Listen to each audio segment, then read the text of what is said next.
Hello, everyone, and welcome back to another episode of The Push with Nick and KP. We are here to do the Monday Night Raw recap, which took place earlier today, August 25th, 2025, in Birmingham, United Kingdom.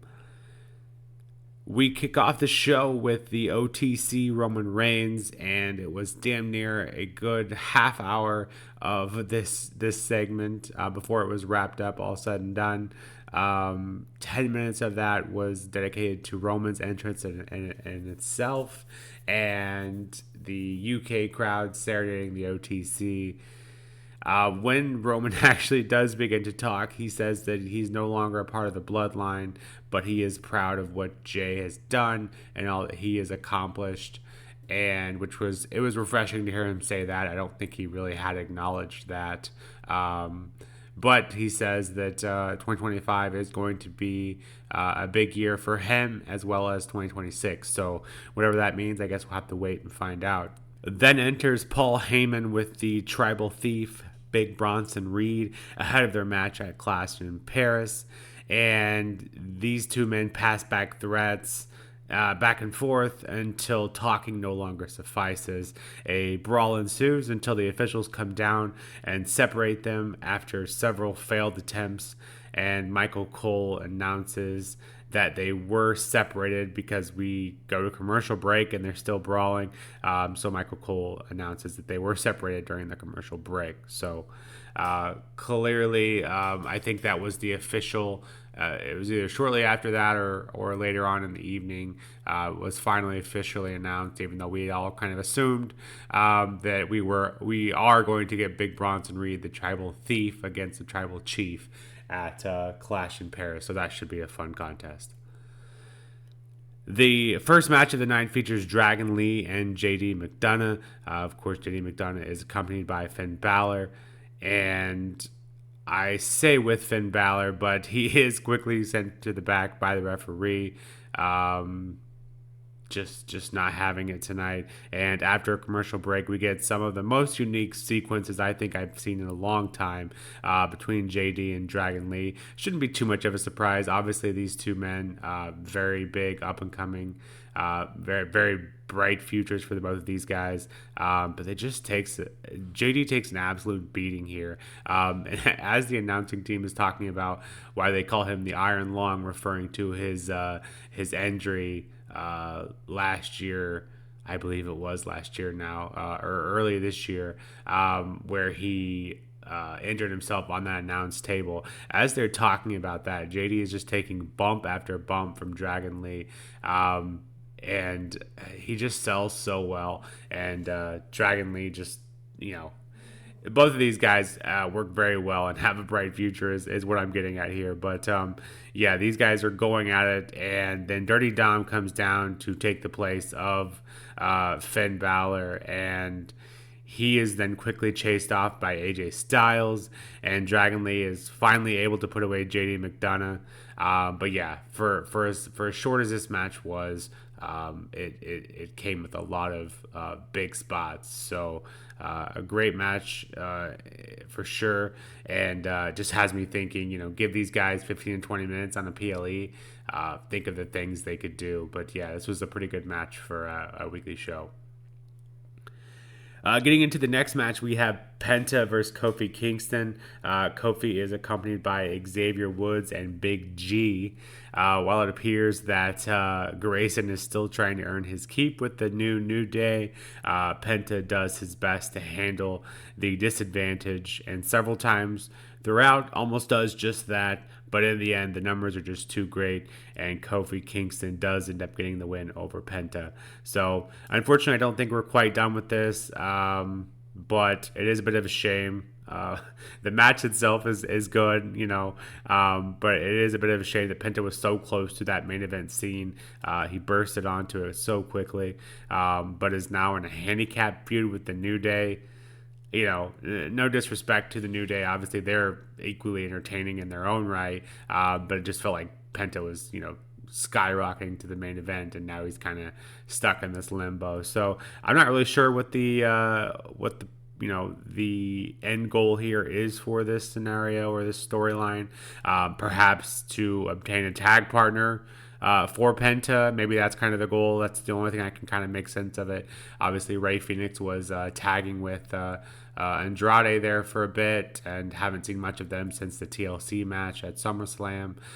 So maybe that's in the works. Obviously, they have a big history as the Lucha Bros. I think they were trying to not do that, but maybe that is where we're going. Or maybe some other tag team partner. Obviously, Penta is severely at a disadvantage currently, so if they're going to continue this, obviously something has to be done in favor of Penta. So I guess we'll have to wait and see.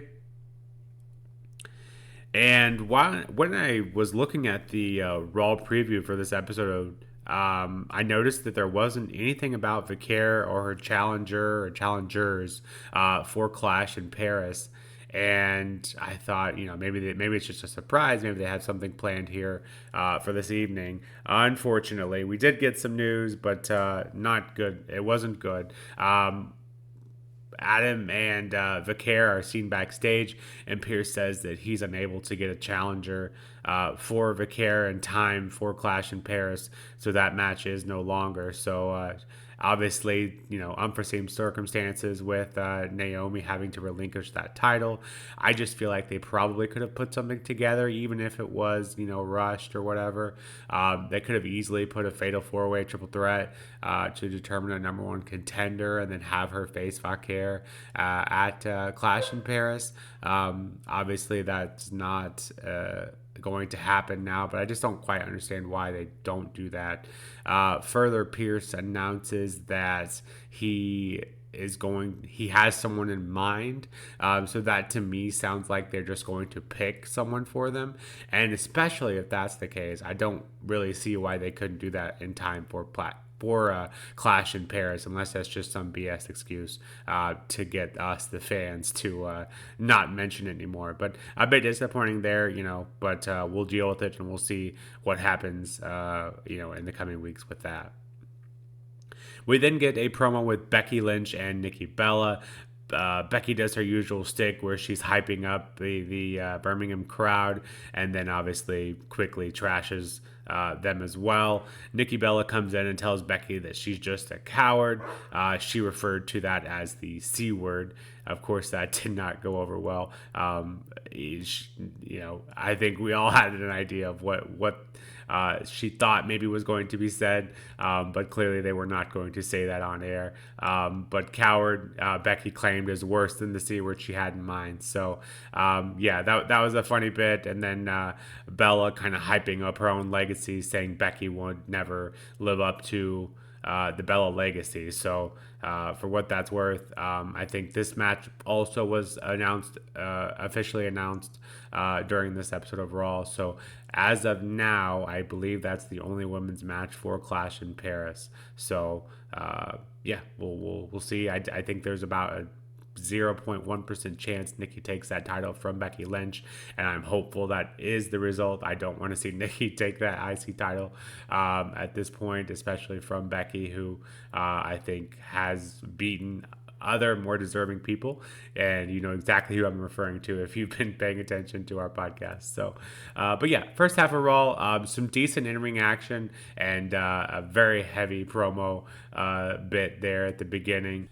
We then get into the second half of Raw, which features Rhea Ripley going up against Roxanne Perez. And this match doesn't really go how a typical Judgment Day match would go. And even further, Raquel does come into play, but not quite how you'd think, or how we typically see. Rhea takes out Raquel inadvertently, and then shortly after, Rhea hits Roxy with a Riptide to get the win, despite Roxy controlling a good portion of this match. But just in time, Rhea getting the win as Raquel comes in right after the match, obviously to try and get some revenge for Rhea taking her out. I think had she not won the match, and maybe, that was planned that way. Had Rhea not won the match at that point, I think that probably would have ended in a no DQ, much like a typical Judgment Day match. And so after the match, we have Rhea getting taken out ambushed by Roxy and Raquel, and then Io comes down to the ring, despite seeing a segment earlier with her and Rhea, agreeing they need to go their separate ways. Io comes down to save the day. Interestingly enough, I had to replay this part because after the match, we see another segment with Io and Rhea, and they're seen backstage. Rhea is thanking Io for the assistance, and Rhea kind of walks off, but then Io kind of makes a face, and I don't know if it was intentional, but based on what happens after, I think it might have been. Io makes a bit of a face, and it kind of leads me to believe that she's maybe playing mind games with Rhea. But we're not able to really find that out for sure because she's immediately cut up by Asuka and Kairi once again. Asuka tells Io to stay away, but Io asks a clearly conflicted Kairi to trust her.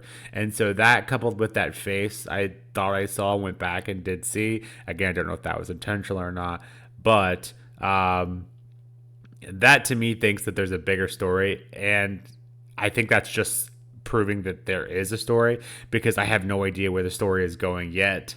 Before that, it just feels like, Asuka's being so possessive, and I don't know why, over Io, but I guess we'll have to wait and find out. But this story is kind of intriguing. It's something different.